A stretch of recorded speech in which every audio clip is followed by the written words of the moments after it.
Welcome to Matters Podcast, where combat sports, mindset, and real life lessons collide. Hosted by Derving and Nate, we dive into Jiu-Jitsu, wrestling, MMA, and the grind that shapes athletes inside and outside the mat. Every episode we bring stories, strategies, and raw conversations that fuel growth, resilience, and community. Stay tuned because it's more than a fight, it's a lifestyle.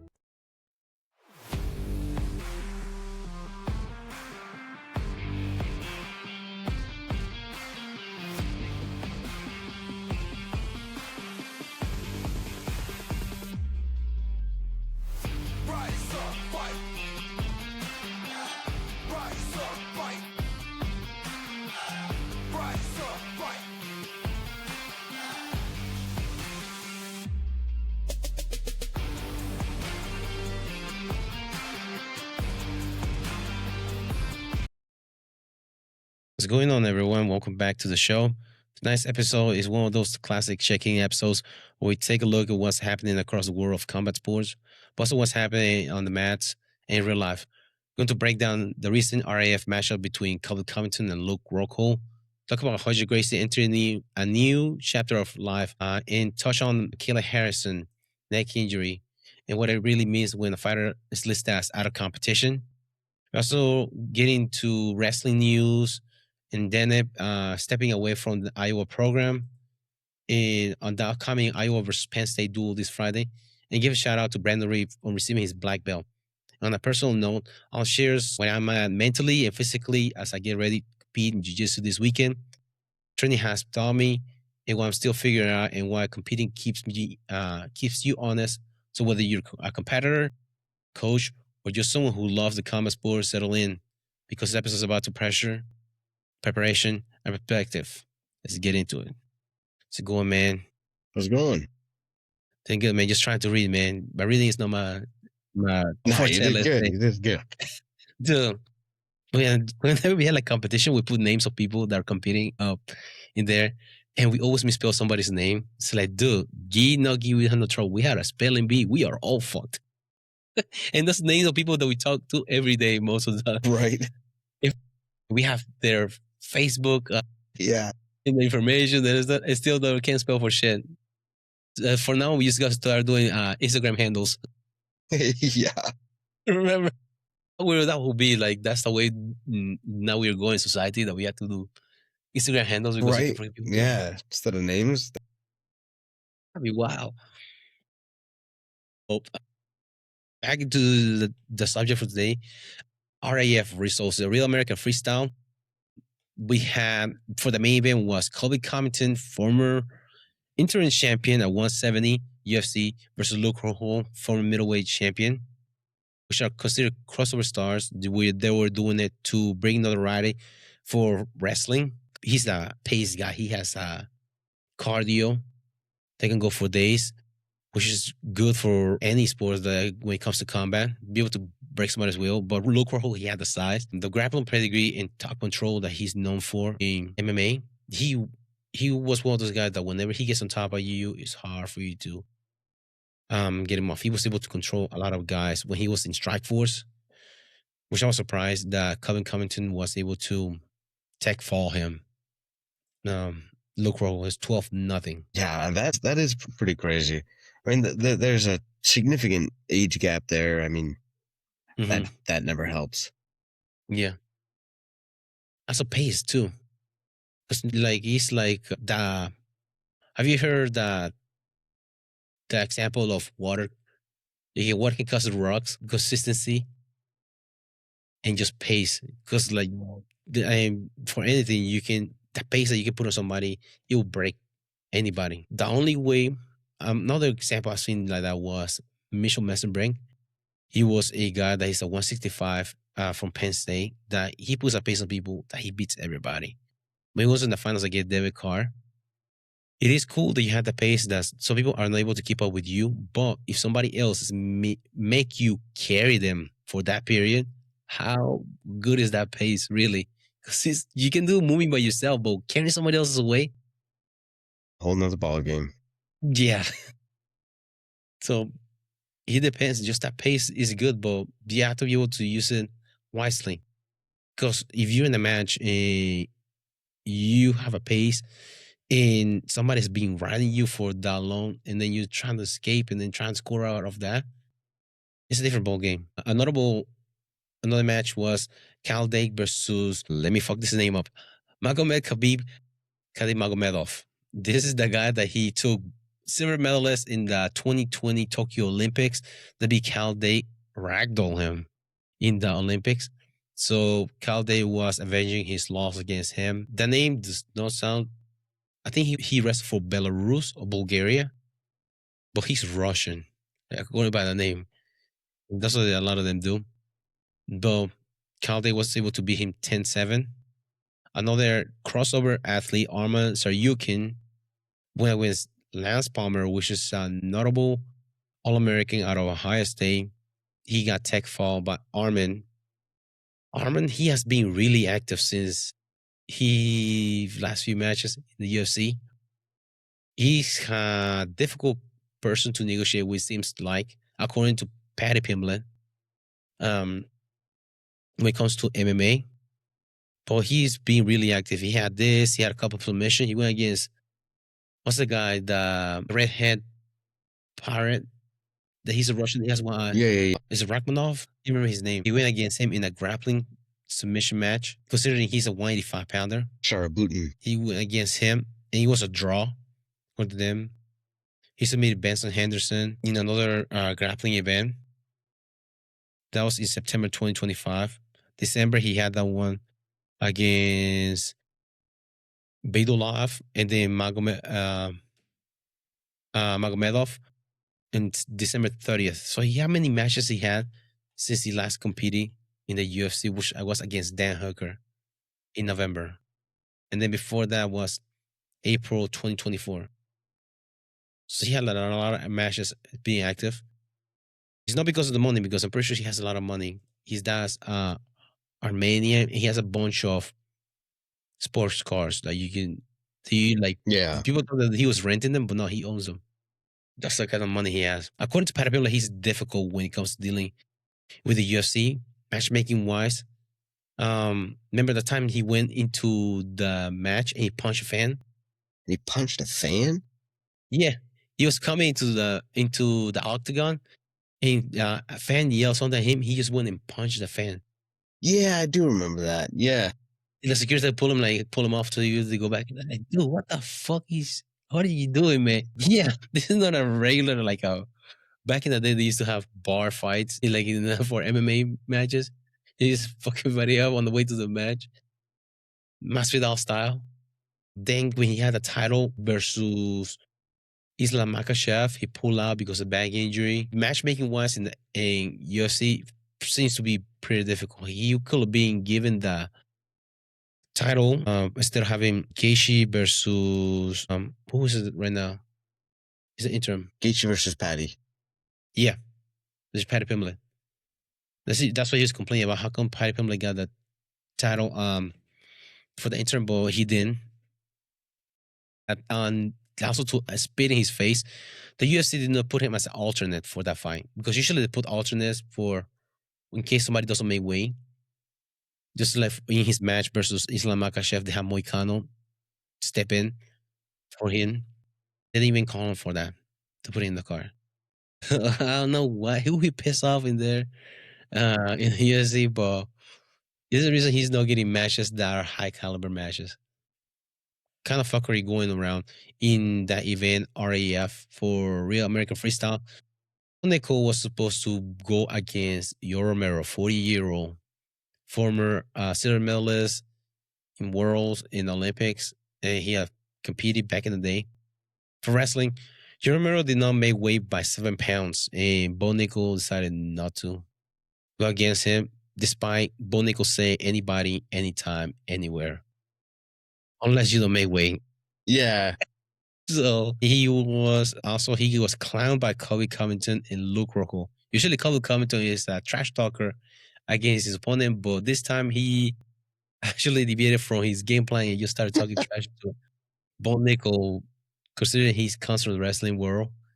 And both of them, they're saying, we come from the MMA world to bring the right to wrestling. That's what we're here for.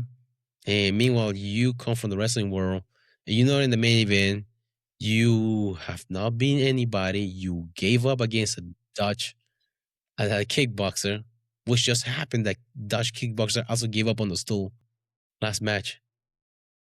Um, so he Luke Rockhold was telling he hasn't won any title, so you don't have any room to talk to us what to do. You just a bomb. So until you win, go up the rankings and do something, then you can talk that talk like that, like you're talking. Well, now see why. Now see why he's a piss off ginger whenever he wins because people just talking shit to him. So last time he won, he was like, "Everybody doubted me," or something like that. So calm down, man. He has one match that you lost and people were doubting you. You will have those losses. I don't think George St. Pierre was that way whenever he lost. No. Yeah. He beat Matt Hughes. Same thing whenever he lost against Matt Serra. He was just grateful for competition. Right. Right. No, that's funny. I mean, yeah. Especially, yeah, Colby and his opponent teaming up. That's funny. Because Yeah. Yeah. And the thing about it, there was Colby Covington and Luke Rockhold were on the panel for the Q&A. Meanwhile, Bonik wasn't that with a reporter sitting down on the crowd asking questions. It's like, be quiet, man. Jordan Oliver, he didn't make weight either, but also there was a close match versus Real Woods, and then this tie up. It's that criteria, so Oliver won because he scored last. Nasser sent another one, that Captain Insano. He's one of those guys that's really, really good. He has all guys like upper echelon that he was able to go through. But otherwise, he just dominated the field. But he was able to take fall Nate Tomasello. That's all the matches that will happen this weekend for RAF, which I think it is good for the sport as far as wrestling, bringing people like that and bringing notoriety to the sport. Some people consider it entertainment because another match was Bo Bazet. He's a high school kid that he just ragdolls everybody. Went against Kaden Henshaw, which is a guy that he became known for his blog of wrestling in college. But he was never All American. He was never a national champion. He had his own brand of shoes just because of his show. Really? Yeah, he went against Boba Fett. So people were asking, is it gimmicky or is it really like considered a legitimate competition? Which is legitimate competition. Scores being scored. People is just giving a right to the sport. So next match they also added for next event is going to they were because the gimmicky part was Luke Rockhold lost and he was talking to Cael Sanderson, which just happened to be one of the commentators in there. And he's his post match interviewer, and he challenged Cael Sanderson. And Cael Sanderson is going to wrestle against Luke Rockhold in the next one. Okay. Next event. Huh. That'd be cool. Yeah, it is good to see stuff like that because you see athletes that like, how would you go against each other stuff? Right. It's an exhibition match. Yeah. I mean, yeah, really, that's all exciting to watch. I mean, yeah, you get to see a more pure aspect of people's game. Mm-hmm. Just see where they're at grappling. It's cool. That's another one was Moxie Boom. This is the guy, he likes showing videos of Aladdin dropping everybody in his videos. Mostly kids and old people. That's what he goes against. And I don't know if you've seen this guy. I can't remember his name right now. But he's the guy that give you $1,000, you take me down. Know what you're talking about? Deal against Moxie, but he's a good wrestler. I can't remember what he wrestled for right now, but he's a good wrestler. He's an All American, like legit. But Moxie he didn't wrestle in college. He just wrestled in high school. So they did kind of like a gimmicky backstage. They were kind of shoving each other in the previous event because they're setting up the match for this one. So you have to take in the part of this event came from the pro wrestling world, like Eric Bischoff and Hulk Hogan were two of the main contributors to the organization. So you have to take that in consideration on what goes on. But when it comes to matches, it is just freestyle wrestling. That's what it is. It is good to keep American wrestlers active between Olympics season, years that's non-Olympic years, and those that don't qualify for the world team. 100%. I mean, yeah, keeping that rust off, keeping some pressure on, like keeping yourself used to that, a little bit of pressure. I think, yeah, I mean, that's got to be kind of invaluable for them in the Yeah. intermediate times. Yeah, because nobody can make the number one spot. It's only one in the Olympics. It's only 6 weight classes, Hmm. and out of 6 weight classes, not everybody qualifies for the Olympics. So sometimes we had, for example, 2020, we had 5 weight classes because one of the weight classes didn't qualify for the Olympics. Right. Yeah. So you still have to keep them active if that's what they're doing for a living. So it's good that they're. I thought it's gonna be like TJI. It's gonna be like once a year, but this is their fifth one since September. Yeah. They're pumping those out then. Yeah. The next one they're going to do Boba Fett versus Henry Cejudo. I think it's gonna be in Arizona. Okay. That'd be interesting one. That will be. Cejudo's not been on a great streak, but maybe if it's just grappling. The triple C. He wants to get a fourth C, I guess. He probably should go boxing where Tony Ferguson is so he can get some wins in Yeah. there. Yeah. Right.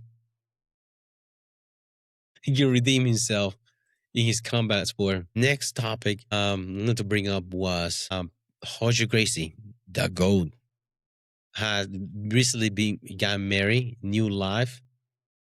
He's known as the gold standard for fundamentals in BJJ. And it's interesting, like getting married later in life. You see a lot of competitors that do that. They just get married later in life. I mean, it's difficult to be an athlete of a known sport and you have to compete, being the gold in finding a partner to be able to deal with your shit. So what do? You play grab ass for that's really difficult and you don't get paid and nobody knows you. So what the fuck are you doing here? Yeah. And you put in so much time into training. Yes. So, yeah, I mean, having a social life outside of that can be probably near impossible, I would imagine. Yeah. And it's like Gracie, the Hmm. pressure that you have already. Right. Yeah, that's no lie. But if his wife's like, oh, wow, it's crazy me. You know what would be funny? That he got married to Brady's ex-wife, Giselle. She, Like, dude, that woman is she have married 2 goats? That would be ridiculous now. that would, that would. Like, dude, she's the goat herder or something. How he married 2 goats? Because she's Brazilian too. Right, right. So it would be wild if she did marry him. But another one update from the MMA part, Cael Sanderson injury and out of competition due to a neck injury. I wonder if she had that injury during practice. I mean, I would be surprised if spinal injuries weren't somewhat common in judo. You know, she's been doing that long enough. You get thrown Yeah. around. Oof. Have you ever had somebody pulling your lapel? How'd your neck feel the next day? Right? Yeah. Yeah, very much so. So they do that shit in judo all the time. Can make a stress boost in your neck. And dude, this might be just a lingering injury. And the thing about neck injuries, you don't know how bad it is until they go in there. Because it can be something just a bulge disc or something more that might be you don't want to get paralyzed from something like this. Something you might have they call it stingers in football. You might have lose you get numbness on your hands, your fingers due to Yep. neck injuries. Yep. Yep. So it depends how it is. It will be long recovery for her. Yes. I feel like those just tend to be, I mean, and they're, yeah, I feel like really any spinal injury is just so, it takes a long time to heal. It's super dangerous. Yeah. It's just, you got to watch those. But Yeah. Because it's touch and hopefully, go. You don't want to push it. exactly. Exactly. Yeah. That's something you don't want to just grind through. Yeah, if you have like a bad ankle, it's not bad. You can live for the rest of life with that. But being paralyzed from the neck down is not good. Yeah. Yeah. That's a bit, yeah. Especially you have 2 kids that rely on you. Hmm. That she does. Another news I was gonna bring up was Mosoma, and then I'm gonna butcher his name. He is the number 4 ranked wrestler in um in Division 1. He got released from the Iowa team early on this week. I think it was just it was announced. It's crazy. It kind of circled back to the neck thing.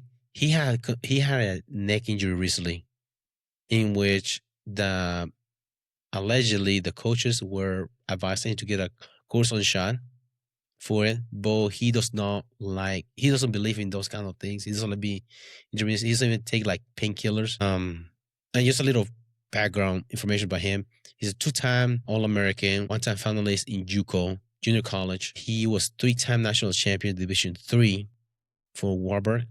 And then he went to Iowa this year. National duels, he was able to beat a lot of higher ranked guys in there.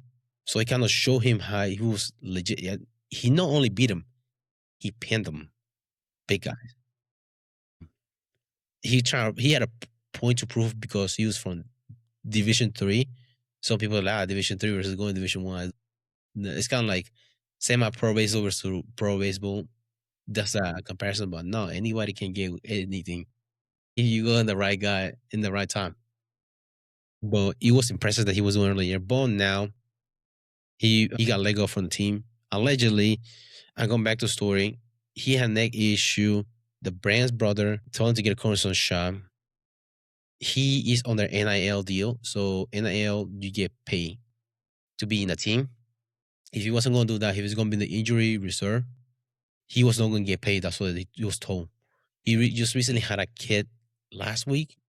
The Brand's brother asked him to meet with them, but he just had the kid. He said was able to go. So they let him go because of that. They want to meet with him. Yeah. Kind of harsh. Seem that way, especially after the way he's been performing. Yeah. And this is probably his last year. He doesn't have any more eligibility after this. He cannot transfer anything. Dang. Mm-hmm. Yeah, that's brutal. Wow. Yeah. Especially in this semester, spring semester, which that's when nationals happen. So they just let him go. Another guy that got in trouble was I remember AJ Ferrari. He wrestled for Nebraska. Remember, he was Oklahoma State. He got in a car accident, sexual battery, kicked out of the Oklahoma State, went to Iowa, got in trouble in there. This past week, he got arrested for a outstanding warrant in Texas. For he was running away from the cops in a boat. So who hasn't done that? In a boat? Yeah, in Texas. Huh. Okay. That's what the outstanding warrant was for him. But since then, there was a new release that his case was dismissed. Wow, good. Yeah. So he's back. He's never got kicked out of the team. Mm-hmm. He's back to wrestling with Nebraska. He's a freshman year. He was a true freshman, national champion, 197. Last year, he competed 197, took third. And this year's, he's one of the high rank up there. But he's wrestling a heavyweight now. Okay, yeah. Yeah. So we shall see how he does later on the season. Another one that came in, another news about college wrestling was Jack Forrest. He's a freaking stud. He started wrestling this semester because he graduated from high school. Wrestled for Oklahoma State. Silver medalist in world. He made the world team. He beat everybody to make the world team for the U.S. Cadet world champion, junior world champion, I think, or silver medalist. His first match with Oklahoma State in Division One, 47 seconds, pin his guy. That's a statement. Yes, like everybody's on notice. All right, yeah. Dang. So yeah, how crazy is that? First match in college. Yeah, he was not messing around. And he's one of those guys that he just like putting pace on you and putting in your bag and pinning you as fast as he can. Mm-hmm. I would say. Yeah. So I'm pumped to see how he does because he has a big class where he's competing in at. Mm-hmm. At 133, he had Marcus Blaze, he's Dabino from Ohio State, and other guys that are in that weight class. So we should see how he does compared to because that's a pretty stacked weight class in which he's competing. So see how he does in March in nationals. Trying to go through them. Because remember all those matches that he did before, well, you have to take into consideration when you see how many times you go to jiu-jitsu, you have somebody like, oh yeah, I was a 4 time state champion and stuff. But in high school, you have to take consideration. You're against against kids. Then you're against grown men. This guy right here, Jack Suarez, he has been signing up for college tournament since he was a junior in high school. He's going against grown men and dominating them. So now he So crazy. I mean, yeah, it's hard to imagine. You got so much growing to do at that point. And you're beating grown dudes. That's yeah, dominating them. Like D3 All Americans or national champions D2, he's just mhm. dominating them. So like, dude, what the hell? And he just happened to be Bob Bassett teammate from high school. They're in the same high school, in which Bassett is known to be a machine gun when it comes to wrestling. He likes to wrestling like that. Which he was Bob Bassett was committed to Iowa, which that's their style, but he decommitted to them and he went to Virginia Tech now. Really? Okay. Yeah. Yeah, but we should see how they're doing there. The Boba Fett, I think is 141, 149 when he goes into college. Mhm. But that's it's PA wrestling, man. It is really good. Out of Pennsylvania, high Mhm. school wrestling. Speaking of Iowa and Pennsylvania, this Friday is gonna be Penn State versus Iowa and duel. Which, if you are a college wrestling fan, you should really, really pump on this because you have a lot of ranked guys. You have two different clash systems as far as rivalry. What is rivalry? Matters historically. Iowa, one of the winningest team in their history when Dan Gable was the coach. And many national champions in there, All Americans. They have, and then now the new dog in the house is Penn State. Just they recently when they beat Rutgers last week, that's 78 wins in dual matches that they have won, and that's a new record for NCAA for a team. Yeah, that record was from I think it's from the 90s. It's like a 30-year-old record. Nobody has been able to beat. And they beat that record 78 wins in a row. Just to give you an idea how nuts that is, a wrestling coach has like a 92% rather winning percentage in duels. Whoa. Yeah, his Whoa. whole career. Huh. Which means like, Right. Yeah. What is he giving them? yeah, he had, yeah, so Iowa's style of wrestling is grind and pressure, which recently you haven't seen that for a lot of the guys. They just nose on the grindstone when it comes to competing. Penn State, they rely on creativity and freedom. You don't see that coach saying much. You sit back and just let them wrestle and then let them enjoy the process. And they had a interesting interview, coach Cael Sanderson, which made it really interesting of how he break down, how he talks to his athletes in the competition. So few things, it was in men's health that he did an interview.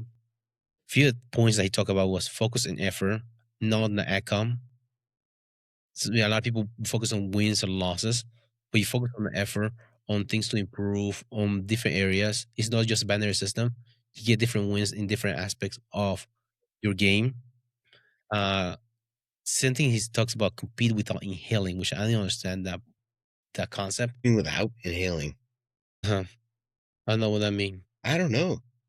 Another point was pressure is a privilege, which that makes sense. Yeah. Yeah. The I can pressure you see that build one. up, you pressure that you put in yourself, not so much, but pressure from other people in big matches is because you have earned them. You go in, for example, go in the first round on Naga, it's not as much pressure in the World's finals, and the pressure is there because you have earned it. It's a privilege. Not everybody will be able to. Not everyone gets that pressure that year or that tournament. You have earned that. Yeah. Huh. That's a cool one. I like that one. I think it's a good perspective to have as well, just because I mean, so much of the time pressure is looked at as a negative thing, and it can be. Mhm. I mean, it's really hard to overcome. That's yeah. But that putting it in a positive perspective. Yeah, it's part of the game, and just also doing a twist in which you enjoy it. Hmm.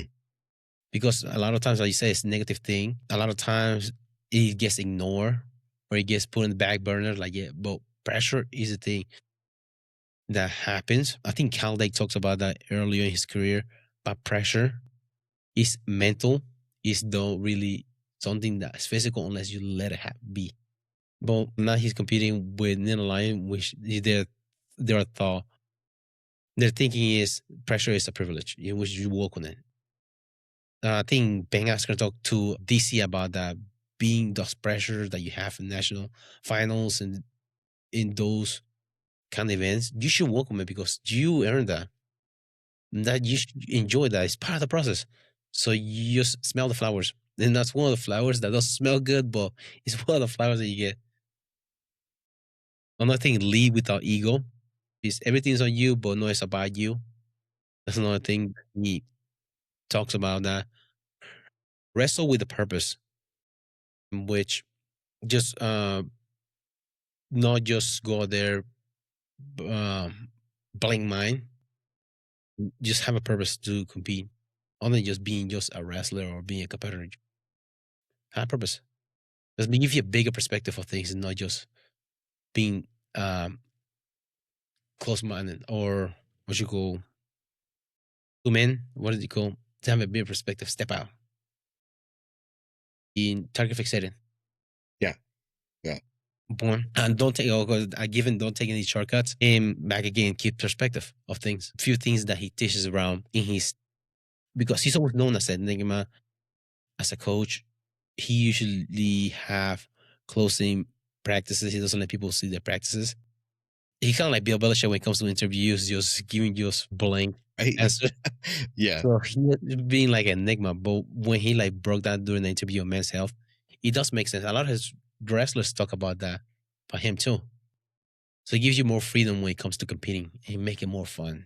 Yeah. I mean, it kind of makes sense too. I mean, it depends on the level and everything, but I mean, giving the athlete some level of freedom in that freedom to like tackle it their own way.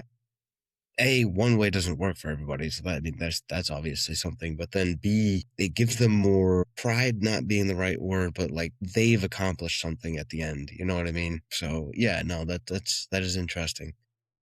Yeah. It gives you a like a you say pride, but it gives you an ownership of what their Yeah, yeah, accomplishment are because they're able to figure out things. And it's not so much teaching them a technique, but also like how the technique applies in the game. Also how to use the same thought process in life too. right, yeah, yeah, Because not everything is just math and you have to do it this way or no right, other way. right. But there's more that learning process in the competing process. And it's just more than just winning and losses. Just have other ways. Which I had talked with one of the guys at the gym recently. He doesn't like he wants to step back away from competing. Not so much competing, but just from doing because he doesn't think that he's getting better. But if not so much just like not getting better, it's just work one thing at a time. This is a big fucking game when it comes to grappling and jiu-jitsu. You will not he was just frustrated because he was able to hit a move that he know of. It's like, dude, it is life, man. Don't get frustrated about it. If you really want that move to work, just drill it. You see how good you get in that move and hit it from different. Once you get good that move, just hit it from different positions, and you'd be surprised how good you get. It's not don't get frustrated because it didn't work out one time. You just gotta keep at it and just keep not just get target fixated on that one thing because if you think focus about that thing, not be able to hit the move, but meanwhile you were able to get out from under somebody, which usually just to get dominate all the time. That's a win right there. Very much so. Yeah, yeah. You got to keep in perspective the little steps. Yeah, I mean, if you wanted to learn, like if you're new to it and wanted to learn a new move, and you're trying that move and it's never working, but I mean, maybe you're getting closer. Maybe you can feel yourself getting to the position a little bit better than you were. I mean, Hmm. yeah, it's all little wins. Yeah, and then sometimes you have to just have short term memory. Hmm. or the little things like that, because you'll be able to get better eventually. Otherwise, you don't let it linger on, on you because you get overwhelmed all the time. Yeah. Yeah. It's easy to do. Yeah, nobody's perfect. Right. If you're perfect, you have tummy issues. Yeah. Go Ryan. Yeah. Well, you just have to fall in love with the process Yeah. rather than just now be able to hit everything perfect. But back to the clash of these two. For this wrestling duels, pace management will be good because both of it. IU was supposed to be a hand fighting team, chain attacks, which Penn State is known for, in flow rolling. That's what they're good at. Which you learn a lot of different aspects in grappling, in flow a roll rather than just grinding all the time.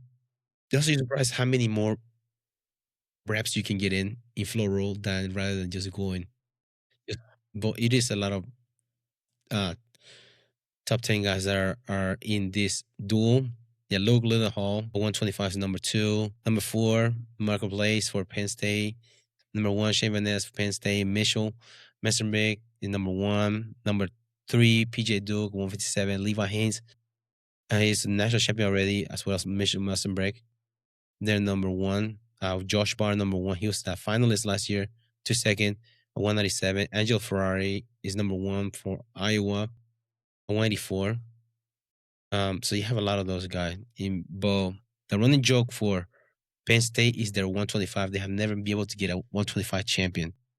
Yes, they call it the Nick Soriano curse because Nick Soriano he wrestled for Penn State, but he left there. I think the letting go or something like that.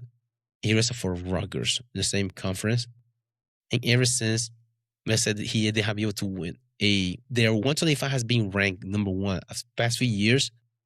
But when it comes to nationals, they have been able to champion at 125. So they call it the Nick Soriano curse. Yeah. Kind of like a baseball Boston, they called it the Gambino, the curse of the Gambino, because they let go of Babe Ruth, the Yankees, Yeah. 100-year curse. Yeah. I think that's the same way that they said that that's the Nick Soriano curse. They're able to 125 to compete in their news as far as college. Rafael Lovato Jr. as a crossover athlete. How well is that? A 42-year-old, he's competed in college wrestling. Funny to see. I heard some guys talking about it today, and they're like, can you imagine being this like 19-year-old kid going against this 40, what is it, 42, 43? 42. Yeah, 42. Yeah. 42-year-old guy, you know, national champion, like one of the best American grapplers. And like you can see it in his face, the years of grappling just ground into his face. And you really can. Lovato's face is just gnarly. Top slider. He can take Yeah. a couple of cross face. That's what it looked like. I mean, he's former Bellator champion, multiple time IBJJF world champion. He's still doing the damn thing. Yeah. He's in love. Speaking of falling in love with the process, he loves competing in different aspects of grappling. Didn't he stop doing MMA because he has some sort of brain injury? I think that was at least part of it. Yeah. Because he took some time off while he was a champion. Right. He's not supposed to get hit, I think. Mm-hmm. But I mean, good thing he apparently loves grappling because I mean, yeah, he's not able to compete ADCC, but he's able to compete in other events. I can see in the next RAF, I guess somebody. Yeah, right. Right? Yeah, I could see that. I think the guy that he wrestles under, he helped him during his grappling wrestling back when he was a competitor. Mm-hmm. That's like Oklahoma City University or something like college. That's what he wrestled under. But what it really says about him as a true martial artist is like ego management. He's always willing to do something new against even younger guys in the young sport. The love for learning and the respect for the grind of the sport. That says a lot about him as a true martial artist. As far as that difference between wrestling and jiu-jitsu mindset is no guard pulling, comfort zones. because you whenever you get a certain position in jiu-jitsu, they make you work it out or you just get a rest bar. In wrestling, they just give you stalemate and you just resetting. I don't know, Yeah. comfortable position. Yeah. Constant pressure. And when you get older, dude, and also he's heavyweight, I think, that he's competing at. Okay. Okay. I wasn't sure about that one, but Yeah. He's wrestled heavyweight. Was he a 185 pounder when he was at Bellator as a champion? was he that light? I thought he was heavier than that. It's like heavyweight. And was he ADCC placer too? Was he 80? I think he Yeah, has he took been. silver. Silver in 2024. Yeah. ADCC. Bellator against Gegard Mousasi. He's not punk either. But he's a big guy too. Yeah, he's a bull neck, dude. 6'3". Yeah, he's World Championship 2007, won gold. 3-time Nogi World Champion. 2-time Pans. 2-time European Champion. Abu Dhabi Championship 1 time. And 2-time Brazilian National Jiu-Jitsu Championship. Versus a 90-year-old wrestler in D3. That's what makes it interesting. D3, you don't have a cap of competing. In D1, you have, I think it's like 6 year or something like that. Eligibility. You have to only compete for a certain time. Otherwise, you cannot compete any longer Mhm. D1. But in D3, they don't have scholarships. That's the thing about it. Okay. D2, you get scholarships. D1, you get scholarships. But in D3, you don't. That's interesting. Well, that's what, that might have changed. If I remember correctly, they do not get scholarship. And even in D1, some school, they don't give you athletic scholarship. For example, Duke University, you want scholarship, you have to get academic scholarship, or you don't get athletic scholarship to compete for the rest of the team. I know they don't give you NCAA. They usually give according to um the school, or I'm not sure how they do it. But yeah, D3 they do not get. So it's interesting. He's not doing it for the money. He's just doing it for competing. Another crossover athlete is the other way from wrestling to jiu-jitsu. Brandon Reed, your most favorite grappler, not so much. Brandon Reed, he got his black belt in jiu-jitsu. What was the guy from jiu-jitsu? From He does a lot of. He has a. I think this is his YouTube channel. He's the one that gave me his black belt, which is interesting because he was a Daisy Fresh Pedigo guy when he was competing in CJI. I thought Pedigo was going to give him his black belt, but no, the guy from Jiu-Jitsu, he was the one that gave him his black belt. I can remember his name right now. He was. I mean, do you think he earned that black belt? Considering he's been doing this since 2021, but he has been competing high level. He's a finalist in ADCC purple belt and brown belt, IBGF Nogi. He has been a finalist in all those rank, and within 5 years, he got his black belt. I mean, I feel like I think that's kind of the way things are having to go now is when there's proof like that when you're competing with those high level belts, how can you not promote to that level? You know what I mean? Because then if you don't, it kind of looks like sandbagging for certain competitions. So yeah, when you're going in, you're proving yourself, then yeah, I don't see a problem with that.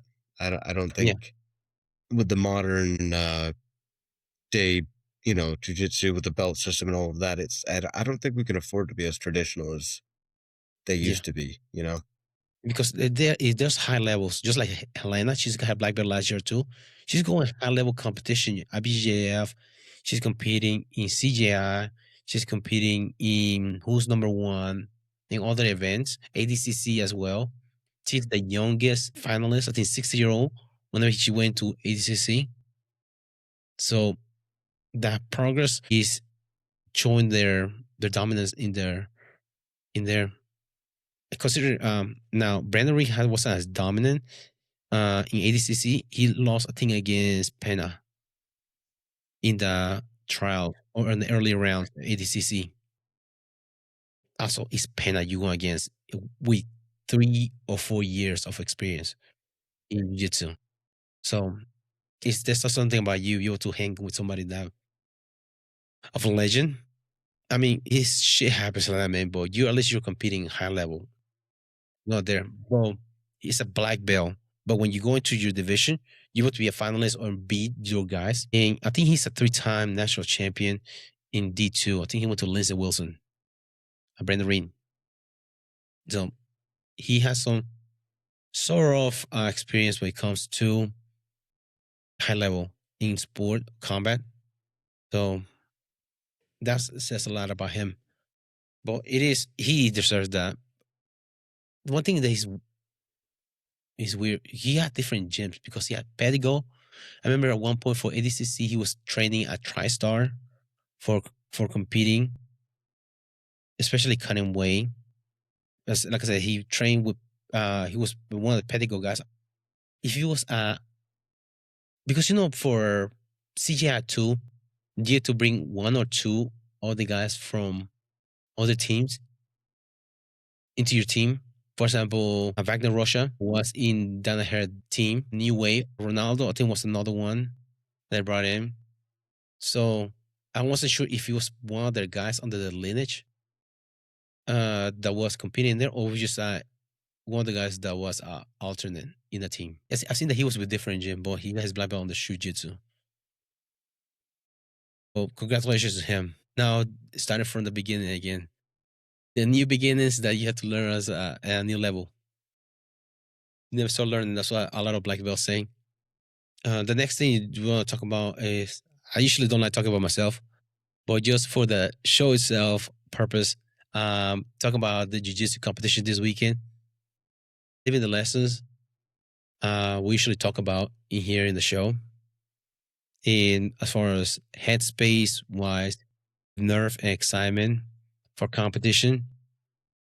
Um, I'm not as nervous as I usually am, anxious for competing compared to wrestling time.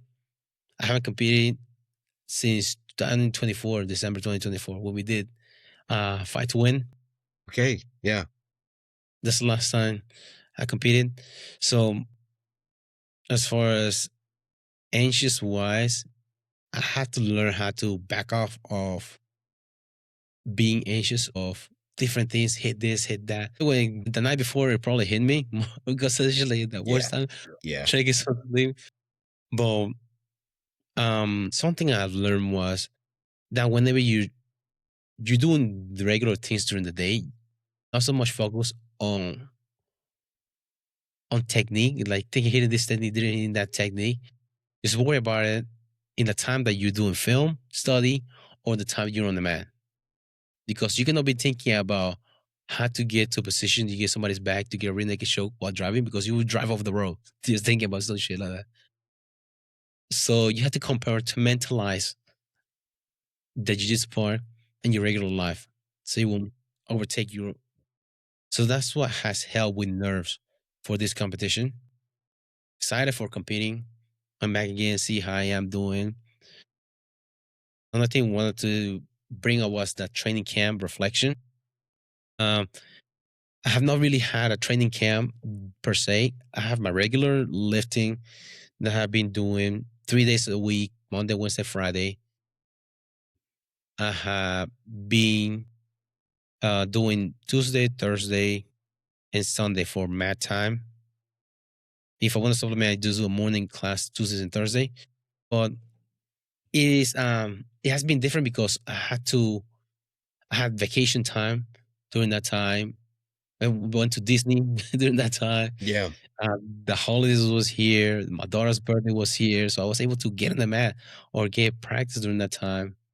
So he is kind of like a shitty training camp for competition. But also, it's not guys, no worlds that you're doing. To this point, I don't have anybody in my bracket yet, so I don't know what it's gonna be like when I get out there. I not get a match, I get moved up to a different bracket. So just prepare to for anything. Just go and compete. So that's what I've been trying to do. I had the flu 2 weeks before had competition. So that was shit, but it is life. Yeah. Well, I mean, chances are you're not the only one who's struggling to get in the gym. That's probably why the division's so small. Yeah, hopefully that's probably what. And the reason I signed up was because it was cheap back. As when I signed up was back in November, so like 40% off. So fuck it, just sign up and just try to see where you are in competition. And then when you feel like you can compete again, sign up for another tournament. Not so much focus on competition, wins and losses. Just go out there and compete whenever you feel like you're ready. Even whenever you sign up and you're not ready, just be prepared for anything. Just like in life, you just be prepared. And what's the saying? Success is when opportunity and preparation meet. So just keep preparing yourself, and opportunity will eventually show. I've seen a graph somebody posted once, like different months of the year. So preparation, preparation, preparation. And opportunity usually shows up in the last minute Yeah, in December. yeah. So you just keep prepared. That's what I've learned from this training camp. Goes beyond winning, executing a game plan. A game plan is just trying to put pressure in. I've worked a lot on my guard recently, bottom game, and attack a lot of arms, which I usually don't do. And this for my use, usually like to go for chokes, but I have my chokes in there. My guillotine is in there. The gilly, Dustin Poirier gilly, is there. Staying composed at the beginning of matches. Don't and also. I'm used to going long rounds, which is not good when it comes to short rounds, but it is points though. So if I'm able to rack some points, I will good. But if it's non submission, I mean a submission only, that'd be different because it's shorter. But staying composed is good. Being able to listen to your coaches when you are in positions, that is the goal for the game plan for competing. Another thing, like the reason why is how competing keeps me honest. That's another reason why I started to compete again, because it keeps me honest on where I'm at to where I'm competing wise and going against different people. I like open mats, but something about competing in an event, people sign up and they just agree that they were going to give their best. It's something different about that. So it humbles you and takes the perspective of where you are competition wise. So I decided to do that. I would like to invite any listeners in the journey as well. They just know the results, but also just see where you are, man. Don't compete just for the fuck of it. Competing, just compete whenever you're ready. I mean, you definitely learn a lot. Definitely, in my opinion, there's a significant increase in pressure in the competition versus open mats, even open mats at other gyms. For whatever reason, I mean, there really shouldn't be. Mhm. There's no reason for there to be, but uh, yeah, it definitely boils things down, lets you know what you know and what you don't know, what bad habits you fall back to when the pressure's on. So yeah, there's a lot of benefits to actually competing, no doubt. Yeah. Yeah, so you see, do you think it might be the aspect of other people in there that don't usually see you, like your relatives see you compete when you're competing when you're training is different. Like somebody else watching me. Yeah, no, that's true. Yeah. I feel like I roll way differently in practice than I do on the competition mat. Hmm. And yelling, people yelling, it's all but Yeah, a different aspect. And also, your body feels different. every time. Your body feels different. I'm like, dude, I'm able to do this shit for an hour class, but when it comes to a 3 minute match, like, what the fuck is wrong with my body? Yeah, I know. I really, yeah, that's super frustrating to be honest. Because you can train all day, train for an hour and a half, dead, like sweating, and you've, rolled most of the time, and then you go, like you're saying, 3 minute match, it's like, and you're dead. Yeah. Like, what happened? Cortisol level. Cortisol. That's what it is. You just, it's it is a factor. It's a consideration. So you have to find a way to integrate that into your training so you'll be able to get used to it. Inoculating yourself to an extent. Yesterday, I went against Adolfo. Another guy is a big guy that is fucking jacked. I was putting myself in bad positions for that. At one point, he had me in a fucking headlock to like, dude, I was not able to get out of there. Like, dude, it's gonna suck to get out of here, but you just have to practice that because you can get caught in that same position and try and get it. And Adolfo was always telling me, you're down on points. You have to find a way to out of here and get points. So getting that mentality, short time, you have to score, you have to submit. It's getting that mindset to be able to, yeah, apply it because it would be part of the match. You literally get a hand too. That is important to put in your training camp. Shitty situations. But if we can reflect next week, if I have any matches, that's the thing that sucks, man. Because when you get like a different level, you like purple belt, like hard to get matches. It's very true. Yeah, there's a lot of blue belts, a lot of blue belts. Purple Mm-hmm. belts, it drops off so fast. It's blue belts blues. Yeah, well, yeah, I genuinely, I think that's the case. I mean, people get their blue belts and they're just, they're rearing to go. They're Mm-hmm. excited about everything, but then it's a hard step beyond blue belt, like a really hard step. And also, there's the people that just want to be a colored belt and maybe get a couple competitions under their belt so that they can say, "Oh yeah, I did jujitsu." Mm-hmm. Because I know, for me at least, saying you do jujitsu, but then saying you're also a white belt, it's like, okay, you know what I mean? Mm-hmm. There's no concept, even if you've been doing it for like a year and a half as a white belt, and you're not clueless. It doesn't feel as good as saying you have something to show for it. Yeah. You get it battle testing. Boy, it's difficult to get matches because I think the only other guy that's in there is a black belt. I think he's been doing it for since the 90s, I think. And I think he trains out of South Carolina, I think. It's a Okay. SAS school. Yep. So that's the only thing I have close to my competition. So we shall see. Also, he's like, I'm in my 30s bracket, and he's in the 50 bracket. Masters again, or executive, I don't know what they call it. That's what he's in. We shall see how it goes. See if we're able to get anybody in my weight class. Um, Somebody asked me yesterday, it's like, are you doing absolute? I was like, no. And Debbie was like, thank you. Do against each other That's in the funny. absolute. I do, thank you. Yeah, because I don't want to go against somebody in the gym in competition. Like, dude, we go all the time. Yeah. Yeah, those are always annoying, and you don't want to tire yourselves out on each other. Usually, that's why we try to have different brackets. For example, at Dolphin now, we try to do different brackets to each other. I remember one time you were the same weight class, but within different brackets. I think I went intermediate, so you can go expert. Okay. Yep. But he didn't get eliminated, but he got kicked out of, remember that event? Because he signed up for absolute intermediate and he signed up for expert. Yes, yes, So he couldn't and do they like said you both. can't, yeah, you can't do Yeah, I that. think it's the blue belt. They told him that he cannot do both. So they gave us a voucher for the next and but he was able to compete. So then he had one match in the absolute. But Yeah, I guess that really little guy, right? yeah, Yeah. I was pissed. I was like, fuck, I should have signed up for the expert. Yeah, right? Yeah. That's a blue belt too. So like, I usually do sign up for the expert, but I didn't do it because he was gonna do it. So like, dude, I don't want to go against him. It's like, fuck, I should have signed up. And another thing, competing wise, ADC was here in Charlotte in last month. It's only two blue belts that were in my bracket. Fellow competing. Really? Yeah. I was like, fuck, I should have done it. Yeah. The only reason I didn't sign up was because it was the weekend I was coming back from Disney.